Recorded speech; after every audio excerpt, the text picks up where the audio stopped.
Cuando le sugerí la posibilidad a Robin de que incorporáramos este año alguna ponencia de youtubers, habida cuenta de que constituyen un fenómeno dentro del mundo de la comunicación en internet, pero en la comunicación en general, sabía que me iban a llover hostias de todas partes. Y les aseguro que no ha sido fácil cuando compañeros, no voy a decir nombres, te dicen, pero bueno, ¿cómo metes a este? ¿Cómo metes al otro? Digo, bueno, yo no soy quien no meto a las personas en un congreso, pero sí es verdad que yo sugerí que José Luis Camacho estuviera con nosotros. Porque estamos hablando de una persona que tiene más de 1,5 millones de seguidores. Concretamente, le preguntaba antes, 1.750.000 seguidores. Y digo yo que cuando 1.750.000 personas deciden seguir a alguien,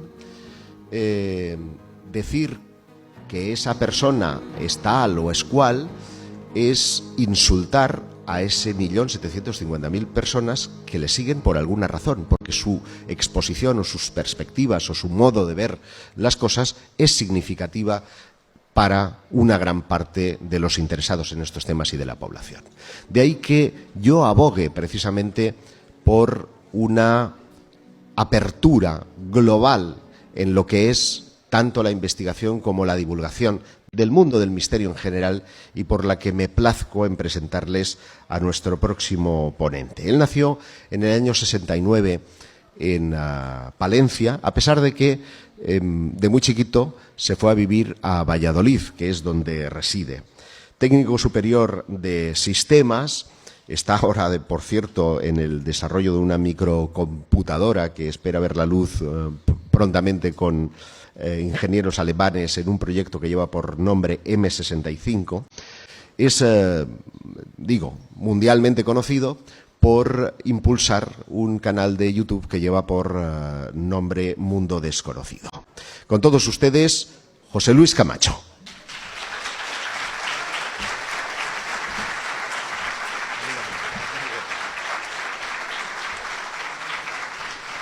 Muchas gracias.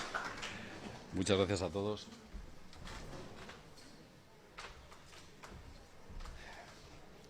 Bueno, como veis, el título de la ponencia es Humo, el mensaje extraterrestre.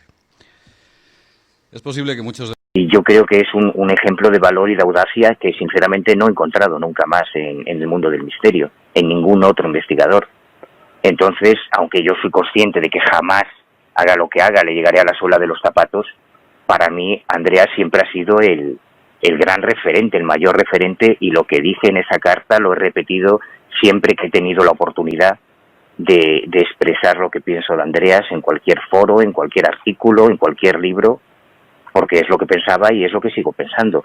También te soy sincero, Sergi, no significa que yo comparta todas sus conclusiones o sus opiniones sobre el mundo del misterio, es lógico, él era fruto de sus experiencias y de sus vivencias y yo de las mías. Evidentemente, eso es... Pero el grado de... Tampoco yo, y era mi padre.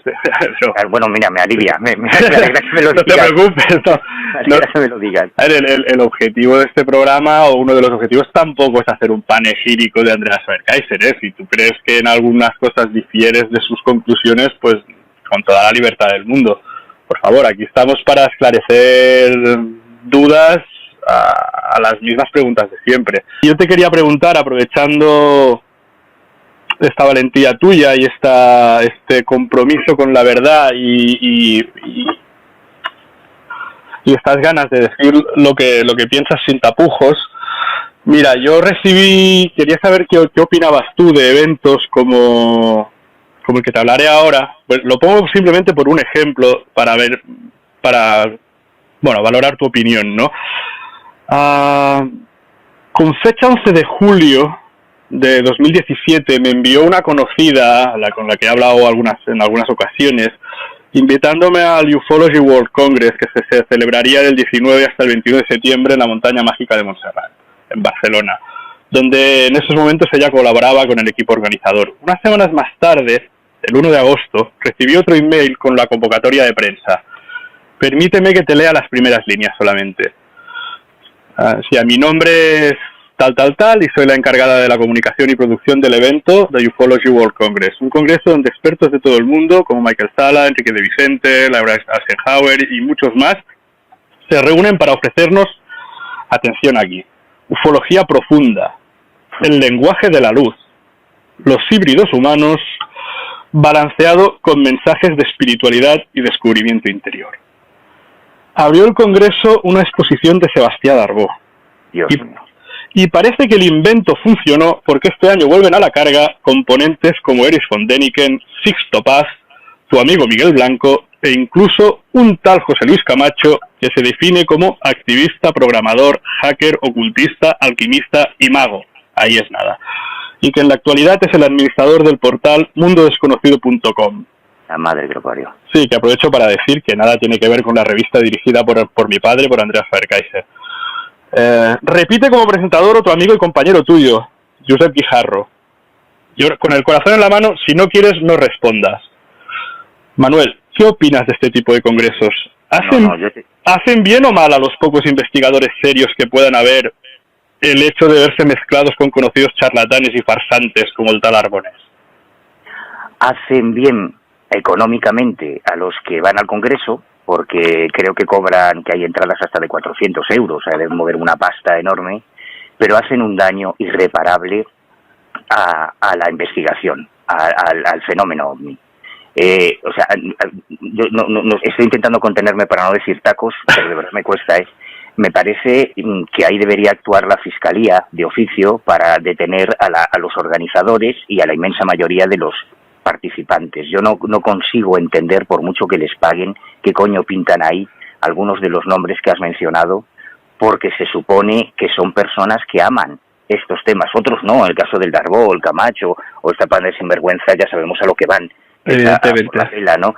Que utilicen, que un tío como el Camacho se atreva a utilizar el nombre de la revista de tu padre para esa fricada, esa estafa de su portal en internet, en YouTube, me parece, pues eso, que de alguna manera debería poder ser denunciable, y si no es legalmente, pues por lo menos que lo sea a nivel público, ¿no? Porque es una blasfemia, o sea, es una usurpación del legado de una marca que marcó una época y que nos construyó tal y como somos a muchos de las personas que amamos estos temas, que crecimos leyendo Mundo Desconocido. O sea, me parece, vamos, de juzgado de guardia. Y además digo que hace un daño enorme porque algunos de nosotros nos dejamos la piel, literalmente nos dejamos las entrañas intentando legitimar la investigación OVNI como algo serio, como algo que merece la pena desde el punto de vista cultural, desde el punto de vista científico, desde el punto de vista sociológico, y que hagan, que manipulen de esa forma tan comercial y tan rastrera el fenómeno OVNI para vender un producto, es que me parece despreciable. Creo que lo único que merece es desprecio, no merece otra cosa. Y me estoy quedando corto, no quiero decir cosas más gruesas, pero creo que queda claro cuál es mi opinión sobre esta mierda, que además se haga en un lugar al que yo tengo una carencia especial por una experiencia que vivimos Javier Sierra y yo ahí cuando éramos unos críos, la montaña de Montserrat. O sea, me parece desde todos los puntos de vista terrible que existan cosas como estas. Sí. Porque además es legitimar el discurso de personas como Sixto Paz o como el Camacho o como todos estos vendedores, traficantes de esperanzas, que es lo que son, trafican con las esperanzas y con las ilusiones de la gente. Y yo no sé si alguno de los organizadores participa en eso por pura ignorancia, porque no tienen idea de lo que es el fenómeno OVNI en realidad, o por puro interés, una de dos. No lo sé, yo personalmente me negué a asistir. Agradezco que pensaren en mí, sobre todo por esta señora conocida que me invitó a asistir. O sea, no hubiese podido ir sin pagar nada, evidentemente, pero no tuve estómago, sinceramente no tuve estómago para estas cosas. Con todo el respeto para la gente que sí me lo merece, que participó seguramente de buena fe e intentó hablar con el máximo rigor en aquello que cree, pero creo que el mezclar estos ponentes con todo el resto, la purria, con perdón, que tú has citado, sinceramente no lo entiendo. No entiendo, o sea, hay ufología profunda, hay una ufología light, no sé, es que no lo entiendo, el lenguaje de la luz. Bueno, son cosas que se me escapan, ¿no? Cuando quieres realmente divulgar con un poco de seriedad es como ponerte palos en las ruedas, empezar así. Yo que no soy tan buena persona como tú, no soy tan condescendiente. Yo creo que son cómplices todos los que participan en algo así, porque si a ti el Estado Islámico o la Falange o Fuerza Nueva te invita a participar en un congreso de revisionismo histórico o en un congreso de la lucha armada por la libertad del pueblo palestino, si tú participas, estás legitimándolos. Si tú simplemente haces actos de presencia y colaboras con eso, con una actividad de un grupo de extrema derecha o de un grupo terrorista, yo qué sé, cualquier cosa o de estafadores, estás colaborando con ellos. No importa que te paguen muy bien y que te justifiques diciendo, bueno, pero yo llevo un punto de vista diferente. Yo creo que estás colaborando y que los estás legitimando. Entonces, a mí también me invitaron, yo también recibí una invitación y lógicamente los mandé al único lugar donde se les puede mandar. Y si no lo entienden, lo siento mucho. Pero a mí me parece que todo el que participa en un evento así, como cualquiera de los que clica en un vídeo del Camacho o de todos estos youtubers políticos dándole ingresos, porque cada vez que clicas, o sea, tú no importa que entres a ver los vídeos para reírte, cada vez que entras a ver esos vídeos le das dinero, entonces estás colaborando con ellos, ¿no? Yo lo veo así. No, yo también, por eso te lo he preguntado a ti directamente. Seguramente este tipo de conversación no la podría tener con otro tipo de investigadores, pero seguramente. Pero creo que tú, tras tu trayectoria profesional, lo demuestras, ¿no? Tu independencia de criterio y que nunca te ha dolido hablar claro, sea de quien sea. Y si tienes que hablar claro también más adelante de alguna cosa que discrepes de las conclusiones de mi padre o de mi padre, con total libertad te pido que seas igual de claro, ¿eh? No cuento con ello porque la diferencia es que yo puedo discrepar de tu padre, pero a tu padre le respeto profundamente y a todos esto no lo respeto. Te lo agradezco mucho.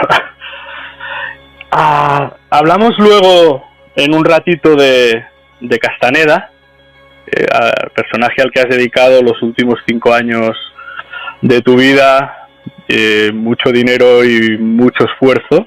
Mucho. Pero antes permíteme que haga un pequeño inciso en el tema de los servicios de inteligencia, porque repasando tu libro Los Expedientes Secretos, en el que expones la presencia de los servicios de inteligencia como el antiguo CSIC, actual, bueno, el que es heredero del CNI actual, con el fenómeno OVNI y determinadas sectas en relación a acciones de guerra psicológica y de desinformación.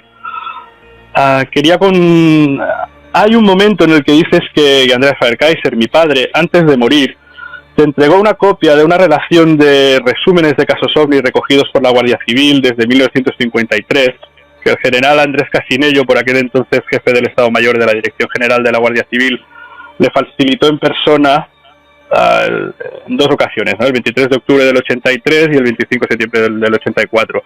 Yo quería preguntarte cómo y por qué te facilitó Andreas esta copia. Pues yo... Si te acuerdas, ¿eh? Sí, la verdad es que no lo sé muy bien, porque que Andreas era muy independiente, muy reacio no colaborar, sino que él siempre fue un poco un lobo solitario, ¿no? De la misma forma en que otras personas se organizaban en asociaciones, en centros de investigación, Andreas fue siempre un poco por libre, cosa que es para mí un modelo ejemplar a seguir, ¿no? Tienes menos recursos, tienes menos apoyos, pero tienes mucha más independencia. Pero yo creo, y no sé si puedo contar esto, que mi relación con Andreas se hizo más íntima a raíz de un pequeño problema que había tenido Mónica en el Camino de Santiago. ¿No te acuerdas de esa historia? Sí, me acuerdo perfectamente. Un día Andreas me llamó por un tema que había surgido, me dijo si yo podía ir a recogerlos y claro, lógicamente, ¿no? Y me los llevé a mi casa y demás. Y supongo que no sé si pudo influir en algo por agradecimiento, yo qué sé, porque además incluso recuerdo que el último programa de televisión en el que participó Andreas fue en una cosilla que hacía yo en la televisión de Galicia, ya muy poquito antes de fallecer, él ya estaba muy malito, y vino al programa a pesar de lo delicado que estaba de salud. Además tuvimos un problema, él quería haberse ido en el mismo día, tuvo que quedarse al día siguiente, fue una puñeta por temas de producción y de los aviones, y yo siempre le estaré agradecido por esos detalles, ¿no? Porque no sé si fue por simpatía personal o porque era muy amable o tuvo algo que ver aquella historia, pero siempre que le pedí algo, él me lo concedía, ¿no? En ese sentido, vamos, para mí tenía una generosidad, porque para mí Andreas era un mito, o sea, Andreas era uno de los referentes que yo tenía desde crío, desde que con 12, 13 o 14 años empezaba a meterme en estos temas. O sea, que para mí ya era un honor que me cogiera el teléfono. Imagínate cuando me llamaba él, vamos, ya estaba sin mear una semana. No, a ver, si lo hizo sería porque vio en ti a lo mejor por desgracia él sabía ya que no le quedaría mucho tiempo y a lo mejor pensó que quién mejor, ¿no? Por eso decía antes que si hay alguien en este país que se le acerque a nivel de espíritu al encarar de la independencia, de la libertad, para decir lo que haga falta, a lo mejor lo vio en ti, no sé, puede...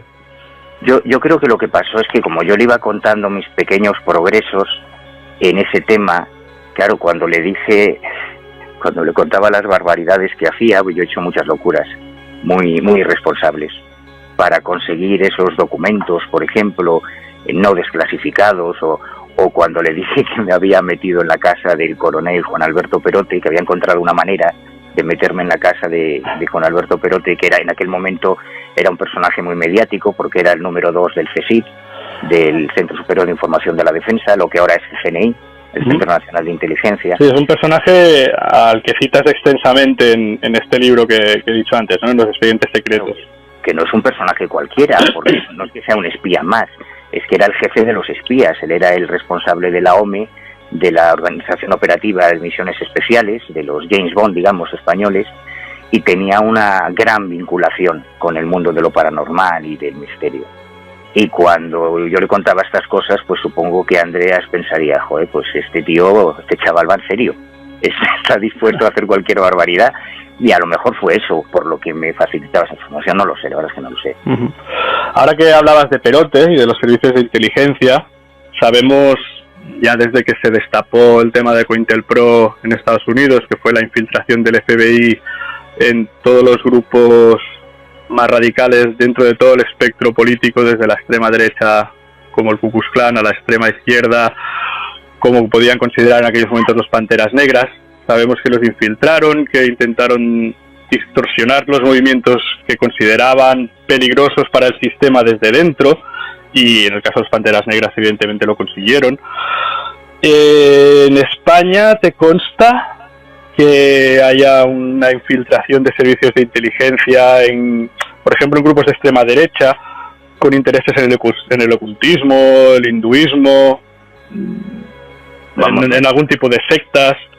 Me consta absolutamente, pero me consta absolutamente que se han infiltrado en todo tipo de organización y de colectivo social que pueda tener alguna utilidad para el gobierno del momento o para los servicios de inteligencia, y eso implica a prácticamente todos los grupos existentes, o sea, cualquier colectivo que pueda movilizar a un número relevante de personas o que pueda acceder a información sensible que haya que manipular o que pueda interesar a un servicio, va a tener un seguimiento directo y desde dentro,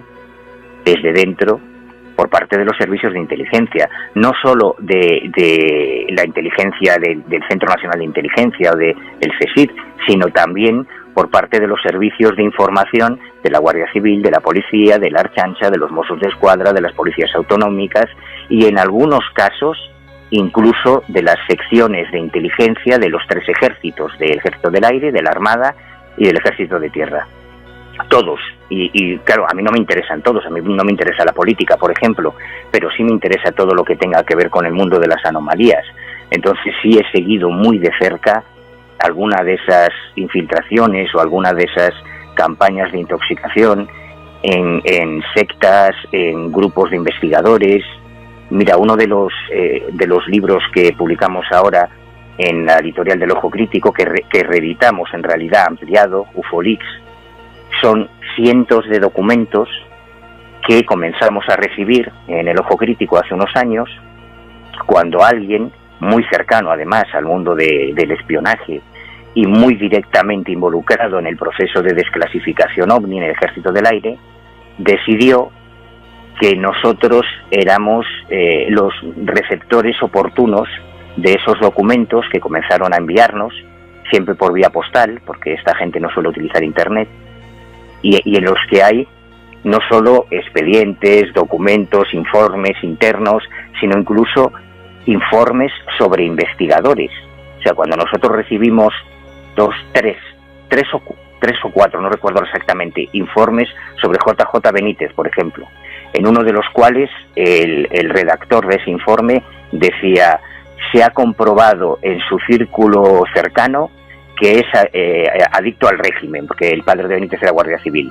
Eso significa que alguien estuvo preguntando por Benítez en su entorno familiar o en su vecindario, cuando todavía vivía en Lejona, en Vizcaya, para conocer su ideología, ¿no? Joder, o sea, están investigando un ufólogo. Hay otro de los documentos que es muy interesante, que es una especie de who's who en la ufología española, y es un listado de todos los que escribimos algún día, incluyendo a tu padre, incluyendo a muchos de los que lo hicimos, al Ejército del Aire, para pedir documentación sobre ovnis, ¿no? Todo eso quedaba registrado. O sea, ellos llevaban un control riguroso de toda la... No vale de nada que yo te lo cuente, o sea, que yo cuente algo no tiene ningún valor. Lo interesante es que ahora sí tenemos los documentos. La implicación de la Casa Real, que eso nunca lo supimos.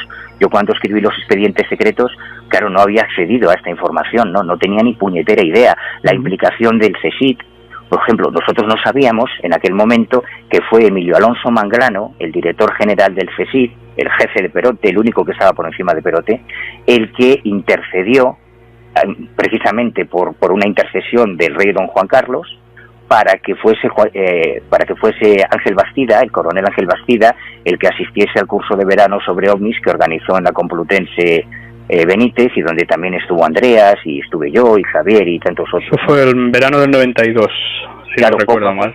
Exactamente, el verano del 92. Poco a poco vamos descubriendo muchas cosas, pero ya no es un testimonio humano, no es que yo te lo cuente, es que ahora tenemos los documentos, porque había dentro del MOA, el Mando Operativo Aéreo, que es la sección de inteligencia del Ejército del Aire, que fue a los que les cayó el marrón de llevar todo el tema de la desclasificación OVNI, había un grupo de militares que no estaban de acuerdo con que se contratase a un grupo de civiles liderados por Vicente Juan Ballester Olmos, que ni eran pilotos, ni habían pilotado un avión, ni tenían ni puñetera idea sobre aviación, para que valorasen casos OVNI protagonizados por pilotos que tenían miles de horas de vuelo, y que luego encima dijeran que lo que habían visto era Venus, o un rayón bola, o la masturbación de un sapo parcero, entre otras chorradas, ¿no? Entonces, esos militares crearon un pequeño grupo dentro del MOA para dar otra versión distinta. Hicieron una nueva valoración de los expedientes que se desclasificaron con la valoración que hizo Ballester y su grupo de colaboradores, ninguno de ellos piloto ni con conocimientos aeronáuticos, y digamos que facilitaron una versión alternativa, ¿no? Que es parte de algunos de esos documentos que nosotros recibimos en ese UFOLIX. Sí, pues ¿y esto lo acabáis de publicar, dices? Sí, bueno, de hecho, dentro de una hora espero ir a recoger los ejemplares, porque en este momento se está produciendo el parto. A la hora de estar hablando contigo, se están metiendo en las cajas. Prometo no entretenerte mucho, porque sé la ilusión que te hace ir a recogerlo físicamente. Manu, Manu o Manuel, ¿cómo prefieres que...? Manu, bueno, me suelen llamar cosas peores, pero Manu está bastante mejor. Ok. Tú has estudiado a fondo y durante muchos años, también lo citas en este libro, le dedicas capítulo entero, el tema humo. Te lo comento porque actualmente vuelve a sonar de nuevo, ¿no? A raíz de unos correos postales que parece que sean una broma, pero vuelve a sonar de nuevo. ¿Qué opinión tienes de todo este asunto a día de hoy? Mira, ¿Crees que los servicios de información españoles han estado detrás del fenómeno humo? No lo creo, lo sé. Lo Yo ya hace mucho tiempo, cuando dejé mi vocación sacerdotal, yo dejé de plantearme creer o no creer. Yo sé las cosas o no las sé. Sé unas pocas, sé algunas, me queda todo por saber, pero las que sé las tengo muy claras. Y en el caso de Humo, hay que diferenciar radicalmente el Humo original, lo que organizó José Luis Jordán Peña en los años 60, a partir de los años de 1965-66, que tuvo un recorrido importante y que se le fue de las manos, y cómo después no solo una serie de agencias de inteligencia, no solamente el CECET primero, que fue el Servicio Central de Documentación de Presidencia de Gobierno, que llevaba a Carrero Blanco y que fue el precursor del CSIC y del actual CNI, sino que otros servicios de inteligencia extranjeros, franceses, rusos o americanos, lo de los americanos me consta, también se aprovecharon de ello. Este es un tema muy complicado, como todos los que me planteas, Sergi. Podríamos estar horas hablando, pero por resumirlo mucho. Si quieres, te invitamos a participar otro día y hablamos en profundidad de otros temas.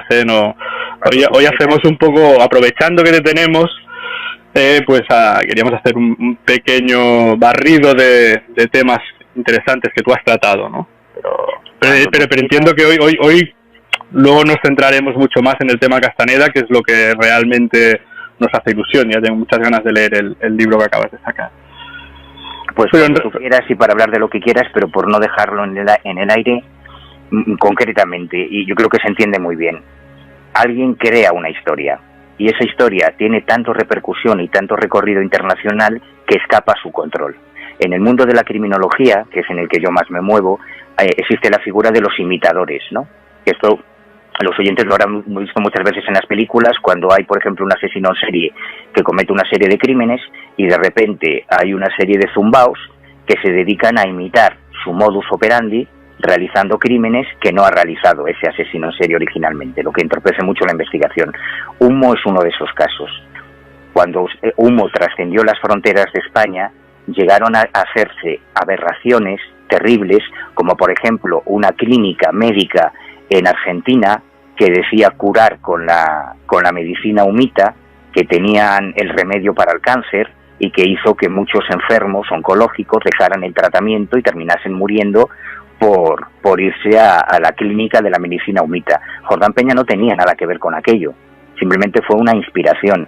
Cuando la secta Edelweiss, cuando Eddie González montó aquella secta de pedofilia donde abusaron de cientos de menores, él y otros colaboradores, él utilizaba las fotos del ovni de San José de Valderas y el símbolo de Humo para acreditar que él realmente era un príncipe extraterrestre, el príncipe Alan, que es como se presentaba a los chavales, ¿no? Y marcaban a fuego ese símbolo, creo, en algunos de los chicos. Además, fíjate, ahí estuvieron algo absolutamente criminal, pero bueno. Claro, y además estuvieron implicados hasta hijos de algún personaje muy conocido, muy mediático. Claro, Jordán Peña no tenía nada que ver con Edelweiss, era una parte de los imitadores. Hay casos, yo investigué casos, por ejemplo, un aterrizaje ovni en las afueras de La Coruña, con huellas de un platillo volante, con el símbolo de Humo, con huellas con fotos del ovni, con huellas de un aterrizaje de una supuesta nave como la de Aluche, marcando el símbolo de Humo, con el pasto chamuscao, y al final llegué al autor y terminó reconociéndome que había sido él, ¿no? Que era un fraude. Y Jordán Peña no tenía nada que ver con eso, fue un imitador se inspiró en la historia de Humo para generar su propio fraude.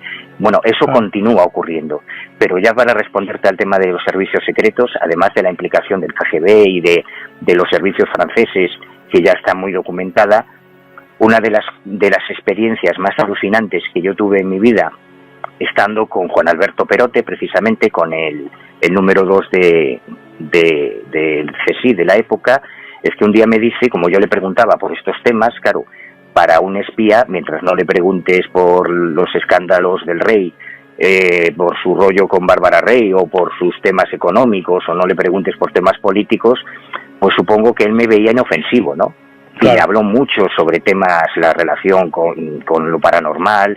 De hecho tengo documentos que demuestran cómo agentes del CSIC, de la OME, llegaron a visitar la Sociedad Española de Parapsicología, entrevistándose con una serie de personajes que aparecen citados en ese documento, para buscar un psíquico que les ayudase concretamente en el secuestro de Ortega Lara por parte de ETA, ¿no? Que esto también tiene una explicación por qué a veces los servicios secretos acuden a videntes, y es muy interesante. Y un día me dice Perote, bueno, pues te voy a presentar a un amigo que te puede hablar de esto y que trabaja para los servicios americanos, o sea, la CIA.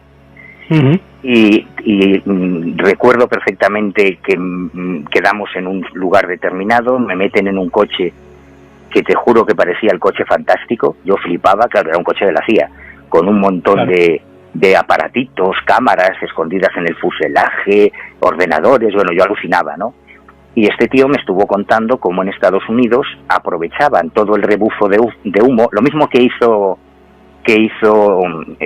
González con Edelweiss, para engatusar a empresarios o a políticos que eran receptivos al tema de los extraterrestres, que creían en este tema, y para abrir una vía de acceso, porque en cuanto ellos buscaran información sobre ese símbolo o sobre ese supuesto planeta, claro, todos los investigadores les habíamos hecho el trabajo, ¿no? Porque llevábamos 50 años publicando sobre humo, y entonces eso, digamos, que daba mucha más credibilidad a esa pantalla para introducir a alguien en esa área de influencia, ¿no? O sea que todo el mundo ha utilizado a humo en base a sus intereses, pero eso no tiene que ver con el humo original. Lo que están haciendo ahora una pandilla de sinvergüenzas, entre ellos muchos de esos youtubers como el Camacho o Parcerisa, es volver a sacar el tema de humo ahora como si fuese cierto, para que tú vayas a internet, cliques en su vídeo y te lo veas o no, en cuanto clicas ya le estás dando dinero. Bueno, sí, yo creo que estos personajes se definen a sí mismos. Lo decías tú antes, no creo que sus seguidores tengan una opinión muy formada, ¿no?, al respecto. Yo creo que es más gente que busca respuestas y se agarran a un clavo ardiendo, porque realmente viendo uno o dos de sus vídeos ya queda claro que una persona con una mínima formación intelectual no tiene nada que aprender de estos personajillos, ¿no? Yo creo que ni siquiera los considero peligrosos, porque entiendo que cuando se formen un poco más la opinión sus seguidores o crezcan un poco, los abandonarán. Me da mucho más miedo personajes como el que podría ser el Jordán Peña de Estados Unidos, ¿no?, un tal Richard Otis, que sí que estuvo intoxicando mucho la gente que había detrás del Majestic 2. Hay un documental que se llama Mirage Men, ¿no?, que explica un poco todas esas tácticas tan siniestras, donde sí hay una pretensión de hacer daño, ¿no?, ahí detrás, intoxicar con ganas. Yo creo que estos youtubers actuales, más que intoxicar, pues es gente que sale ahí a contar sus películas y mira, si tienen la suerte de caer en gracia y alguien nos escucha, pero no sé si detrás de ellos hay realmente ningún servicio de inteligencia con una pretensión determinada. No lo sé, no sé qué opinas. No, detrás de ellos no hay nada que tenga que ver con la inteligencia, en ningún sentido, pero a mí sí me preocupan por una razón. Verás, la gente joven, ahora los chavales, que cuando la gente de mi generación, con 12, 13, 14 años, empezábamos a interesarnos por estos temas, lo único que teníamos era el programa de Jiménez del Oso en Televisión Española, teníamos un puñado de revistas que podíamos comprar en el kiosco, Mundo Desconocido o Karma 7 en la época, poco más, y los libros que han sido siempre nuestros grandes compañeros, ¿no?, nuestros grandes aliados. Pero ahora la gente joven, te lo voy a explicar con una anécdota que me contaba el otro día Miguel Pedrero y que me parece, perfecta para ilustrar esto. Miguel Pedrero da muchas conferencias. Ahora la mayoría de las conferencias se graban y se suben a YouTube. Y Miguel Pedrero estaba dando una conferencia en Zaragoza, y cuando sale de la conferencia, Miguel Pedrero es el redactor, creo que es el redactor jefe ahora de la revista Año Cero, y ha escrito un montón de libros. Uh-huh. Entonces se le acercan un grupo de chavales muy jóvenes para que les firme un autógrafo. Y Miguel les dice, ay caray, qué bien, joder, pues muchas gracias, sí, no hay problema, yo firmo un autógrafo, y ¿de qué me conocéis? ¿Habéis leído mis libros? Tal. Y le dicen los chavales de 14, 16, 17 años, dicen, ¿libros? Ah, ¿has escrito libros? No, pues no, libros no leemos libros. Dice, anda, coño, y entonces ¿de qué me conocéis? De la revista. Ah, ¿tienes una revista? No, escribo en la revista Año Cero, no la conocemos. ¿Dónde se descarga? Le dicen. Y dice, no, ¿Dónde se descarga? Se compra en el kiosco. Y dice, ¿cómo en el kiosco? ¿Comprar? No, hombre, si hay una página de descarga. Claro, entonces al final Miguel les dice, pero entonces ¿de qué carajo me conocéis? Y le dicen, pues de los vídeos de tus charlas en YouTube. Porque para esta nueva generación, ya post-millennial, cuando ellos quieren saber algo sobre ovnis, lo que hacen es irse a Google y teclear la palabra ovni. Y no buscan libros, no buscan revistas, se van directamente a los vídeos de YouTube.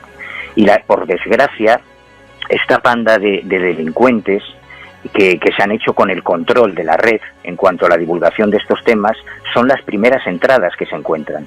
Entonces están creando toda una generación de paletos, de ignorantes, de faltos absolutamente de cultura del misterio, porque a la primera información que acceden es a la de estos sinvergüenzas, ¿no? Y eso es terrible, ¿no? Algunos de ellos, lógicamente, trascienden a este formato de YouTube y al final leen libros, que es lo que hay que hacer, ojalá, sean buenos o malos. Vamos a pensar que sí. Por desgracia, para la mayoría se nutren exclusivamente de ese tipo de información, y eso es muy triste, porque además, y ya con esto termino, mira, cuando tú has tenido la fortuna o desfortuna, como es mi caso, de enfrentarte, o sea, de sentarte delante de la madre de un Joan Turballés, por ejemplo, o de las madres de chicos que se suicidaron, que se quitaron la vida por su pasión, por una pasión mal entendida por el tema ovni o por lo paranormal, ¿no? Que tenían un problema y fueron degenerando en su imaginación hasta llegar a la convicción de que quitándose la vida pues podían viajar a otro planeta, como el caso de los suicidas de Tarrasa, etcétera. Yo he estado con las familias, ¿no? Y eso te marca porque te demuestra que estos temas no son frivolidades, que para algunas personas pueden convertirse en algo tan importante, más importante incluso que sus propias vidas. Por eso yo soy tan duro y soy tan exigente con la responsabilidad que tienen los divulgadores a la hora de hablar de estos temas. Porque no son tonterías como el fútbol o la política o Gran Hermano. Estamos hablando de temas que pueden influir emocionalmente muchísimo en la gente, ¿no? Hay que serlo, hay que ser muy crítico. Hay que ser muy claro. Es verdad. Cuando se juega con el sentimiento de una persona que está todavía formándose emocionalmente, hay que ser consciente de la gran responsabilidad que adquieres en ese momento cuando estás transmitiendo un mensaje. Y me da la sensación que hay gente que se lo toma muy a la ligera.